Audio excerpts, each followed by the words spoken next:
Hi guys, कैसे हो आप सब लोग। उम्मीद करती हूँ कि आप सब लोग ठीक होंगे एंड बढ़िया होंगे। तो चलिए शुरू करते हैं माय माफिया लवर का नेक्स्ट एपिसोड। पर उससे पहले जान लेते हैं हमारे प्रीवियस पार्ट रिव्यू के बारे में।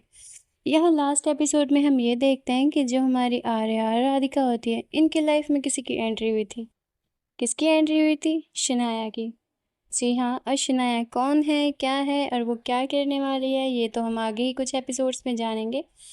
तो चलिए शुरू करते हैं आज का एपिसोड। यहाँ पर थोड़ी देर बाद आर्या जैसे ही इन सबको इंस्ट्रक्शंस देकर अंदर जाने लगती है, तो राधिका जल्दी से अपना ध्यान वापस अपनी बुक्स में लगा लेती है। तो रूम में आते ही आर्या की नज़रें जब राधिका पर पड़ती हैं, आर्या उसके पास वाले चेयर पर जाकर बैठकर बोली, तुम इस टाइम यहाँ क्या कर रहे हो? आर्या की तरफ राधिका देखते हुए बोली, जैसा कि आप देख रहे हैं कि मेरे हाथ में ये बुक है, तो इसका मतलब ये है कि मैं यहाँ पर किताब पढ़ रही हूँ। आर्या उसे छेड़ते हुए बोली, अच्छा तो ऐसी बात है क्या? मुझे लगा कि तुम मुझे देख रही थी। राधिका कहती है, पर आपको ऐसा क्यों लगता है कि मैं हर वक्त बस आपको ही देखती रहती हूँ? आप में इतना कुछ खास नहीं है। तभी आर्या मुस्कुराते ही बोली, ऐसा कहना तो गलत होगा, क्योंकि तुम्हारी नज़र तो मुझसे हटती नहीं है, और मेरे पास आने से तुम्हारी धड़कनें भी बढ़ जाती हैं, और उसके बाद भी तुम कह रही हो कि तुम्हें मुझ में कुछ खास नहीं लगता। राधिका बस एक टक नज़र लगा कर आर्या को घूर रही थी, लेकिन उसके बाद कोई जवाब नहीं देती। वैसे ये इतनी सिक्योरिटी किस लिए? क्योंकि आपके पास ऑलरेडी तो इतने सारे बॉडीगार्ड्स हैं, और आज फिर इतने नए क्यों? आर्या आसमान की तरफ देखते हुए बोली, ये सब तुम्हारी सिक्योरिटी के लिए है। ये सुनकर राधिका थोड़ी कंफ्यूज होते हुए बोली, मेरे लिए? पर क्यों? आपको मेरे लिए इतनी सिक्योरिटी रखने की क्या ज़रूरत है? आर्या कहती है, मेरे बहुत से दुश्मन हैं, बहुत से लोग हैं ऐसे जो मुझे हार्म करना चाहते हैं, और कुछ वापस लौट आए हैं, तो वो मुझसे रिवेंज लेने के लिए तुम तक ज़रूर आएंगे। हालांकि वो पहुंच नहीं पाएंगे, लेकिन फिर भी मैं कोई रिस्क नहीं लेना चाहती। तो ये सब तुम्हारी प्रोटेक्शन के लिए है। और हाँ, तुम मेरी बात ध्यान से सुनो। तुम बाहर मेरी परमिशन के बिना नहीं जाओगी, और अगर जाना भी हुआ तो तुम बॉडीगार्ड्स के साथ जाओगी, या फिर केशव और बाकी बॉडीगार्ड्स के साथ। अकेले तुम कहीं भी नहीं जाओगी, और कुछ भी मुझसे बिना पूछे नहीं करोगी, चाहे फिर वो किसी से बात ही करना क्यों ना हो। तुम्हें ऑफिस जाने की कोई ज़रूरत नहीं है, तुम यहीं रहकर जो तुम्हारा मन करे वो कर सकती हो। ये सुनकर राधिका थोड़ा गुस्से में बोली, आप साफ साफ क्यों नहीं कह देती कि बस आप मुझे यहाँ पर बंद करके रखना चाहती हो? आर्या कहती है, मैं तुम्हें यहाँ कैद करके नहीं रखना चाहती, मैं बस तुम्हें प्रोटेक्ट कर रही हूँ, ताकि कोई भी तुम्हें हार्म ना कर सके। राधिका कहती है, आपको भले ही ये सब कुछ नॉर्मल लग रहा हो, लेकिन मेरे लिए ये सब एक कैद है। मैं पहले ही अपनी लाइफ जी नहीं पाई, तब भी मुझे किसी न किसी की परमिशन की ज़रूरत होती थी, और अब मुझे कहीं जाने के लिए भी, कुछ करने के लिए भी, और किसी से बात करने के लिए भी आपसे परमिशन लेनी होगी। ऐसा क्यों? ये मेरी लाइफ है या किसी और की? आर्या कहती है, राधिका तुम समझ नहीं रही। तुम्हें ऐसा क्यों लगता है कि मैं तुम्हें बस कैद करके रखना चाहती हूँ, जबकि मैं तुम्हें क्लियरली बोल रही हूँ कि मैं तुम्हें कुछ करने से नहीं रोक रही। मैं बस तुमसे ये कह रही हूँ कि तुम्हें संभल कर रहना होगा, और उसकी जिम्मेदारी मैं खुद ले रही हूँ। मैं तुमसे नहीं कह रही कि तुम बाहर मत जाओ, मैं बस ये कह रही हूँ कि तुम जाओ, या तो तुम मेरे साथ जाओ, या फिर बॉडीगार्ड्स के साथ, ताकि कोई भी तुम्हें हार्म ना कर पाए। ये सिंपल सी बात है, क्या तुम इसे भी समझ नहीं पा रही? या तुमने बस डिसाइड कर लिया है कि तुम मुझे सिर्फ हर बात में गलत ही समझोगी? राधिका कहती है, आप मुझ पर हक जताना बंद करो, और किसी को भी कोई भी मुझे नुकसान पहुंचाने की ज़रूरत नहीं करेगा। उन्हें क्या ही मिल जाएगा, क्योंकि मैं सिर्फ एक नॉर्मल लड़की हूँ, जिसके पास तो खुद का घर भी नहीं है, मेरे पास कोई जॉब नहीं है, मैं बस जी रही हूँ, तो उन्हें नुकसान पहुंचाकर मिलेगा भी क्या? आर्या ने गुस्से में खुद को कंट्रोल करते हुए कहा, मेरी बात ध्यान से सुनो। अब तुम नॉर्मल लड़की नहीं हो, तुम आर्या की वाइफ हो, और ये तुम्हारा घर है, तुम्हारे पास सब कुछ है। तुम इस बात को मानो या ना मानो, लेकिन सच यही है कि तुम मेरी वाइफ हो। ये घर तुम्हारा है, और मेरी हर चीज़ पर तुम्हारा हक है। और वो लोग तुम्हें नुकसान इसलिए पहुंचाना चाहते हैं ताकि वो मुझसे अपना रिवेंज ले सकें। तो इसलिए इस तरह बहस करने से अच्छा है कि तुम मेरी बात सुनो, और इस बात पर आगे से कोई बहस नहीं करना चाहती मैं। और अगर तुमने मेरी बात को नहीं माना, तो तुम्हारे लिए अच्छा नहीं होगा। चलो, एंड ऑफ द डिस्कशन। इतना कहकर आर्या चेंज करने के लिए वॉशरूम में चली जाती है। राधिका भी अंदर जाकर सोफे पर बैठ जाती है और दोबारा अपनी बुक पढ़ने लगती है। आर्या चेंज करके अपने लैपटॉप पर काम करने लगती है। उसकी नज़र बार बार राधिका पर ही जा रही थी, लेकिन राधिका वो उसे प्रॉपरली इग्नोर कर रही थी। राधिका खिड़की की तरफ देखती है जो कि खुली हुई थी। राधिका, खिड़की खिड़की क्यों खुली हुई है? कितने मच्छी काट रहे हैं? ये सुनकर राधिका आर्या की तरफ देखते हुए टीजिंग टोन में बोली, आप क्यों काट रहे हैं? मच्छर तो सिर्फ उनको काटते हैं जिनका खून मीठा होता है। आप तो चीनी भी नहीं लेते। आर्या उसे घूरते हुए बोली, फनी, वेरी फनी। उसे इस तरह से देख कर राधिका चुपचाप खिड़की बंद कर देती है। मॉर्निंग का टाइम होता है। राधिका हर रोज़ की तरह सुबह जल्दी उठकर पूजा करने के लिए जाती है। फिर किचन में नाश्ता प्रिपेयर कर रही थी और आर्या अपनी वर्कआउट पूरी करके ऑफिस के लिए रेडी हो रही थी। आर्या मिरर के सामने रेडी हो रही थी, तभी उसकी शर्ट का बटन टूट जाता है। तभी उसकी नज़र अंदर आ रही राधिका पर पड़ती है। वो उसे देखते हुए बोली, राधिका, मेरी शर्ट का बटन टूट गया है, क्या तुम इसे जल्दी से लगा दोगी? राधिका उसे देखते हुए बोली, आर्या, आपके पास इसके अलावा और बहुत सारी शर्ट है ना, तो आप मुझे क्यों प्रॉब्लम में डाल रहे हो? उनमें से कोई दूसरी पहन लो ना। आर्या राधिका के करीब आते हुए बोली, यस राधिका रघुवंशी, मेरे पास बहुत सी शर्ट्स हैं, लेकिन मुझे आज इसी शर्ट को पहनना है, तो आप बिना वक्त बर्बाद किए इस बटन को लगाइए। ये मेरी फेवरेट शर्ट है। राधिका एक गहरी सांस लेते हुए उसे छेड़ते हुए बोली, आपको मुझे परेशान करने में बहुत मज़ा आता है ना? और आप हमेशा खुद भी इतनी शरीफ, इतनी तारीफ़ करते रहते हैं, मैं ये कर दूंगी, मैं वो कर दूंगी, लेकिन आप एक शर्ट का बटन नहीं लगा सकती। ये कहकर राधिका जैसे ही सुई धागा लेने के लिए मुड़ी, तभी उसका गले का पेंडेंट आर्या के एक बटन में अटक जाता है। ये देखकर राधिका उसे निकालने की कोशिश करती है। राधिका, जल्दी करो, मैं ऑफिस के लिए लेट हो रही हूँ। राधिका कहती है, मैं कोशिश तो कर रही हूँ ना, पर ये निकल ही नहीं रहा। आर्या कहती है, तुम रहने दो, मैं गिरती हूँ। इतना कहकर आर्या जैसे ही उसके पेंडेंट को अपने बटन से हटाती है, तो पेंडेंट के साथ साथ उसका एक और बटन नीचे गिर जाता है, जिसे देखकर आर्या गहरी सांस लेते हुए बोली, डैम दिस बटन। राधिका जल्दी से सुई धागा लेकर आती है। अब बस मुझे 2 मिनट दो, मैं जल्दी से इन्हें लगा दूंगी। आर्या और राधिका की हाइट में काफ़ी फर्क था। राधिका शर्ट पर बटन लगाते हुए बोली, आप थोड़ा नीचे झुको।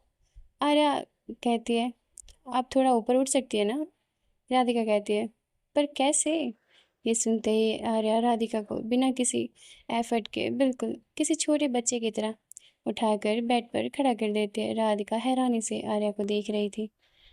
आर्या अपने दोनों हाथों को अपनी कमर पर रखते हुए राधिका को इशारे में बटन लगाने को कहती है। राधिका अपनी स्माइल को छुपाते हुए बटन लगाने लगती है। आर्या स्माइल करते हुए राधिका को देख रही थी, तभी जैसे ही उसकी नज़रें खुद पर महसूस करती है, वो भी उसकी आंखों में खो जाती है। वो दोनों ही एक दूसरे की आंखों में खोए हुए थे। तभी गलती से सुई आर्या को चुभ जाती है। राधिका घबराते हुए आर्या को देखते हुए, सॉरी सॉरी, वो ज़्यादा ज़ोर से चुभ गई क्या? आर्या नाटक करते हुए बोली, हाँ, बहुत ज़ोर से चुभी है यहाँ पर। ये कहकर वो अपने चेहरे की तरफ इशारा करती है। राधिका उसे इस तरह से नाटक करते देखकर उसके चेस्ट पर धीरे से स्लैप करती है, झूठी कहीं की। आर्या उसके हाथ को पकड़कर उसे खींचते हुए बोली, अगर चुभ जाती तो? राधिका कहती है, चुभी तो नहीं ना, झूठ क्यों बोला? आर्या कहती है, कुछ देखना था। राधिका कहती है, क्या देखना था? आर्या कहती है, ये देखना था कि मेरी प्रॉब्लम में होने की वजह से क्या तुम्हें कोई प्रॉब्लम होती है? तुम्हें मेरी फिक्र है या नहीं? राधिका कहती है, देख लिया? आर्या मुस्कुराकर बोली, देख लिया, बहुत कुछ देखा, इतना देखा कि अब लगता है ये शादी बिल्कुल सही थी। अब इस शादी से कोई भी मुझे रिग्रेट नहीं है। इतना कहकर आर्या वहाँ से चली जाती है और राधिका मुस्कुराते हुए उसे देख रही थी। ऐसे ही रात का वक्त था। शनाया मल्होत्रा का सीक्रेट मेंशन काफ़ी बड़ा था। वो अपने टॉप फ्लोर पर बने अपने कैबिन में प्लान डिस्कस कर रही थी। शहर की जगमगाती लाइट्स उसके सामने एक अच्छी सी बड़ी सी रेड कलर की मैट बिछी हुई थी। उसके चेहरे पर एक बेसब्री थी जो महंगी स्कॉच की ड्रिंक में बिल्कुल शांत हो रही थी। तभी विक्रम दरवाज़ा खोलकर अंदर आता है। उसके हाथ में एक स्लिक एंटीक्रिप्टेड टैबलेट थी। मैम, मैंने राधिका मैम के बारे में जानकारी निकाल ली है।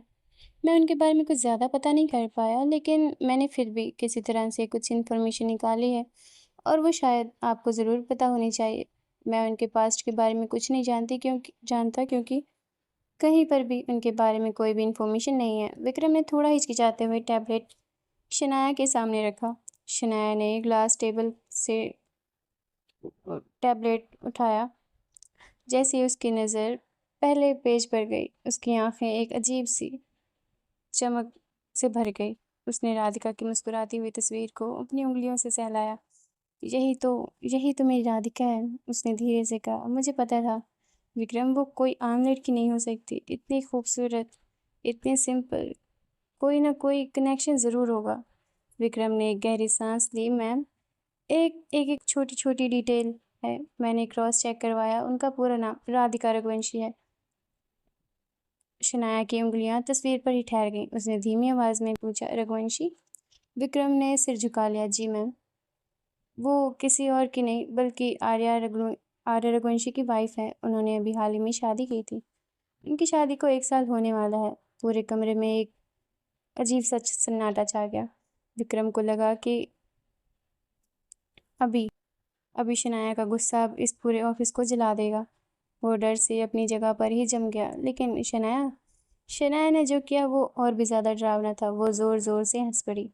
ये हंसी शायद से जीत की थी, जिसमें थोड़ा पागलपन, थोड़ा जुनून मिला हुआ था। उसने अपना सर पीछे की ओर झुकाया और हवा में एक जहरीली स्माइल की। आर्या, आर्या, क्या किस्मत है मेरी। तुम अपनी सबसे कीमती चीज़ मेरी नज़रों के सामने छोड़ गई। तुमने सोचा था कि मुझसे दूर रहकर तुम जीत जाओगी। एक बार फिर से शनाया ने टैबलेट को मेज पर फेंक दिया। वो अपनी सीट से उठी और बड़ी शान से खिड़की की ओर बढ़ी। अपनी जैकेट ठीक करते हुए उसने कहा, विक्रम, ये जुनून अब और भी ज़्यादा गहरा हो गया है। अब ये सिर्फ एक लड़की को पाने की बात नहीं है, अब ये मेरे इन बदले की बात है। मैं उसे आर्या से छीनूंगी, उसकी आंखों के सामने। आर्या को सबसे ज़्यादा तकलीफ तब होगी जब मैं उसकी सबसे प्यारी चीज़ को अपना बनाऊंगी। इतना कहकर वो स्माइल करने लगी। शनाया पलटी। उसकी आंखें अब आग उगल रही थी। विक्रम, सुनो, मेरा पहला अटैक रघुवंशी के बिजनेस पर होगा। आर्या रघुवंशी के बिजनेस पर। मेरा पहला अटैक उस जगह होगा जहां आर्या सबसे ज़्यादा पॉसेसिव है। उसकी निजी ज़िंदगी, वो रघुवंशी फैमिली की सबसे बड़ी कमज़ोरी है। मुझे राधिका को अपने अपने करीब लाना होगा, उससे दोस्ती करनी होगी। विक्रम कहता है, लेकिन मैम, वो रघुवंशी मैंशन में है। वहाँ सिक्योरिटी बहुत ज़्यादा है, वहाँ अंदर जाना लगभग इम्पॉसिबल है। शनाया का चेहरा जिद से और भी ज़्यादा खतरनाक दिख रहा था। मुझे बहाने नहीं, रिजल्ट चाहिए। और सुनो, राधिका को पता नहीं चलना चाहिए कि मैं उसकी आर्या का उसकी आर्या की दुश्मन हूँ। उसके लिए मैं वही चार्मिंग, एक स्ट्रेंजर, एक अच्छी लड़की हूँ जो उसे बाजार में मिली थी। तैयारी करो विक्रम, खेल अब शुरू हो गया है और इस खेल का रूल सिर्फ एक होगा, आर्या को बर्बाद होना और राधिका को मेरा। तैयार रहो मेरी बनने के लिए Radhika. Shanaya Malhotra. Oh my God. So guys, क्या लगता है आप लोगों को कि हमारी राधिका को आर्या से इतनी आसानी से दूर किया जा सकता है? अगर हाँ और या फिर कुछ भी आप लोगों का ओपिनियन है तो कमेंट सेक्शन में ज़रूर बताना। तो चलिए शुरू करते हैं फिर से स्टोरी। इधर मॉर्निंग का टाइम होता है। आर्या का मेंशन दिखाया जाता है। आर्या और राधिका दोनों ब्रेकफास्ट कर रहे थे। आज राधिका, रात में हमें एक बिजनेस पार्टी में जाना है, इसलिए मैं ऑफिस से जल्दी आ जाऊंगी और तब तक तुम तैयार रहना। मैं तुम्हें एक साड़ी भिजवा दूंगी। पर क्या मेरा वहाँ जाना ज़रूरी है? मतलब वहाँ मैं किसी को जानती नहीं हूँ और वैसे भी बिजनेस पार्टी है तो मेरा वहाँ मन नहीं लगेगा। आर्या राधिका को देखते हुए बोली, तुम्हारा जाना बिल्कुल ज़रूरी है क्योंकि मिस्टर सिंघानिया ने स्पेशली तुम्हें इनवाइट किया है। वो मेरे बहुत करीब हैं। मैं तुम्हें उनसे मिलवाना चाहती हूँ और जब तक तुम्हारे साथ मैं हूँ तुम्हें किसी की ज़रूरत नहीं है। तुम बस मेरे साथ रहना। पर आर्या कहती है, पर कुछ नहीं, आप बस अच्छे से रेडी हो जाना और हाँ, साड़ी वही पहनना जो मैं तुम्हारे लिए भिजवाऊंगी। पर आर्या, मेरे पास ऑलरेडी इतनी सारी साड़ियाँ रखी हुई हैं, तो अब नई साड़ी की क्या ज़रूरत है? ज़रूरत है, ज़रूरत है आर्या, राधिका। और इससे फ़र्क नहीं पड़ता कि तुम्हारे पास कितनी साड़ियाँ रखी हुई हैं, क्योंकि मैं तुम्हारे लिए एक नई साड़ी ऑलरेडी पसंद कर चुकी हूँ। और इतना कहकर आर्या ऑफिस के लिए निकल जाती है और राधिका भी अपने काम में बिजी हो जाती है। शाम का वक्त होता है। राधिका बेड पर रखी हुई साड़ी को देखते हुए बोली, कुछ भी कहो, पर आर्या की पसंद तो बहुत अच्छी है। मतलब ये साड़ी सच में बहुत अच्छी लग रही है, पर ये मेरे ऊपर कैसी लगेगी मुझे ये तो पता ही नहीं है। आर्या अंदर आते हुए बोली, हाँ तो ये बात है, मेरी पसंद तो बहुत अच्छी है, स्पेशली फॉर यू। और सच कहूँ तो ये साड़ी अभी इतनी अच्छी नहीं लग रही जितनी तुम्हारे ऊपर लगेगी। तो अपनी गलतफहमी दूर करने के लिए तुम जल्दी से ये पहन लो और रेडी हो जाओ। आई एम श्योर कि तुम साड़ी बहुत अच्छे से पहनोगी और बहुत अच्छी लगोगी। राधिका ये सुनते ही ब्लश करने लगती है और वो अपने स्माइल को छुपाने लगती है और कहती है, मैंने आपका सूट ऑलरेडी निकाल दिया है, आप भी रेडी हो जाओ। तो हमारी आर्या हमेशा की तरह वही बिजनेस सूट पहनने वाली थी जिसमें वो बहुत ज़्यादा गुड लुकिंग लगती थी। कुछ देर बाद आर्या जल्दी से रेडी होकर नीचे हॉल में राधिका का वेट कर रही थी। आर्या हर रोज़ की तरह आज भी बहुत अच्छी लग रही थी। उसका ध्यान अपने फ़ोन में था, तभी राधिका की हील्स की आवाज़ उसे अपनी तरफ खींच लेती है। वो जैसे ही अपनी नज़रें उठाकर राधिका को देखती है तो उसकी नज़रें राधिका पर ही टिक गई थी। वो चाहकर भी अपनी नज़रें इधर से उधर नहीं कर पा रही थी, राधिका से हटा नहीं पा रही थी। और राधिका नर्वसली उसके पास आते हुए बोली, चले। पर आर्या आर्या की नज़रें उस पर ही टिकी हुई थी। उसे इस तरह से ख्यालों में खोया देख कर राधिका उसके सामने हाथ हिलाते हुए बोली, आर्या कहाँ खो गई आप? आर्या कहती है, नहीं नहीं कहीं नहीं, चलो। इधर दिखाया जाता है सिंघानिया होटल। मिस्टर सिंघानिया का होटल बिल्कुल एक लग्जीरियस तरीके से सजा हुआ था, जहाँ हाई सिक्योरिटी थी। तभी आर्या की रोल्स रॉयल कार वहाँ पर होटल के सामने आकर रुकती है। उसकी कार रुकते ही तुरंत दो बॉडीगार्ड आकर आर्या की तरफ दरवाज़ा खोलते हैं। वो अपनी रॉयल पर्सनैलिटी के साथ गाड़ी से उतरती है और दूसरा बॉडीगार्ड राधिका की तरफ का दरवाज़ा खोलकर उनका वेलकम करते हैं। राधिका आज पहली बार इतनी बड़ी पार्टी में आ रही थी, जिससे वो काफ़ी ज़्यादा नर्वस थी। वो खुद को संभालते हुए धीरे से गाड़ी से उतरती है। तभी आर्या उसके पास आकर अपना हाथ उसकी कमर पर रखती है। Don't need to be nervous Mrs Raghuvanshi, I am with you. Radhika nervously smile करते हुए अपना हाथ आर्या के हाथ में लग रख देती है। आर्या उसका हाथ कसकर होल्ड कर कहती है और वो दोनों ही होटल की तरफ बढ़ जाते हैं। उनके अंदर जाते ही सबकी नज़रें उन दोनों पर टिक जाती है। किसी ने भी आज तक कभी भी आर्या को किसी लड़के के साथ नहीं देखा था, ना ही लड़के के साथ। लेकिन आज राधिका को आर्या के साथ देखकर और राधिका की खूबसूरती को देखकर सब उन्हें हैरानी के साथ देख रहे थे। मीडिया उन दोनों के पास आने की कोशिश करती है, लेकिन आर्या के ऑर्डर से उसके बॉडीगार्ड्स उन्हें कवर करने लगते हैं। Who is she? Is that Raghuvanshi? He is never brings anyone. She looks stunning. सब लोग आपस में बातें कर रहे थे, जिससे राधिका की नर्वसनेस और भी ज़्यादा बढ़ रही थी। वो धीरे से आर्या की ओर झुकते हुए बोली, ये सब हमें इस तरह से क्यों देख रहे हैं और ये इस तरह से की बातें क्यों कर रहे हैं? मुझे और भी ज़्यादा अजीब लग रहा है, इसलिए मैं आपसे कह रही थी कि आप खुद ही चली जाइए। उसे इस तरह से देखकर आर्या स्माइल करते हुए बोली, तुम्हें नर्वस होने की ज़रूरत नहीं है, ये सब बस सरप्राइज़ है। तुम बस मेरे साथ रहो, बाकी किसी पर ध्यान मत दो। तभी आर्या तभी मिस्टर सिंघानी अपनी वाइफ के साथ उन दोनों के पास आते हैं। आर्या और राधिका दोनों उन्हें ग्रीट करते हैं और राधिका धीरे से आर्या का हाथ और ज़्यादा पकड़ लेती है। Welcome Mrs Raghuvanshi. हम आर्या से हमेशा कहते रहते थे कि वो जल्दी से शादी कर ले, ये कभी हमारी सुनती ही नहीं थी, और अब देखो इसने बिना बताए शादी भी कर ली। रा वो भी किससे? राधिका से। जब से हमारी भगवान इनको हमारी वाइफ को पता चला है कि आर्या ने शादी कर ली है, वो तुमसे मिलने की लिए बेसब्री से इंतज़ार कर रही थी। और जैसे ही हमें आज मौका मिला तो हमने आर्या को स्पेशली कहा कि वो तुमसे आकर मिले। इधर मिसेस सिंघानिया हंसते हुए बोली, अब हमारा तो कोई अब हमारी कोई बेटी तो है नहीं, और हम तो आर्या को ही अपनी बेटी मानते हैं, तो हमें तो बेसब्री से वेट रहेगा ही अपनी बहू से मिलने का। वो राधिका को अपनी आंखों के काजल से नज़र का टीका लगाते हुए बोली, बहुत सुंदर लग रही हो बेटा, और वैसे भी यहाँ तो हर किसी की नज़र सिर्फ तुम पर ही टिकी हुई है, इसलिए तुम्हें किसी की नज़र न लग जाए। आर्या तुम राधिका को नज़र से बचा के रखना। वो सब इस तरह से बातें कर रहे थे और राधिका थोड़ी अनकंफर्टेबल फील कर रही थी। मिस्टर सिंघानिया और आर्या बाकी सब बिजनेसमैन से मिलने के लिए चले जाते हैं और मिसेस सिंघानिया राधिका को अपने साथ ले जाती हैं। राधिका मिसेस सिंघानिया से बातें करने में बिजी थी और आर्या की नज़र बस राधिका पर ही टिकी हुई थी। आर्या नोटिस करती है कि कुछ आदमियों की नज़र तो अभी भी राधिका पर ही टिकी हुई थी। आर्या खुद को कंट्रोल करते बोली, I don't know how here I am trying to control myself right now, but this man, if they don't stop starting at Radhika, I swear I rip their eyes out. तभी कुछ लोग आर्या के पास आकर उससे बातें करने लगे और आर्या भी उनसे बातें करने में बिजी हो जाती है। मिसेस सिंघानिया भी एक कॉल अटेंड करने के लिए चली जाती हैं और राधिका वहाँ अकेली रह जाती है। तभी एक आदमी आकर राधिका को अप्रोच करता है, hey Radhika, what a beautiful coincidence. Radhika उसे देखकर उसे पहचानते हुए बोली, ओह, मैंने आपको देखा है कहीं। ये हमारी शनाया का सेक्रेटरी था। क्या नाम था वो मैं भूल गई यार। पता नहीं, जो भी हो कमेंट में बताना। थोड़ी देर में वहाँ पे शनाया भी आती है।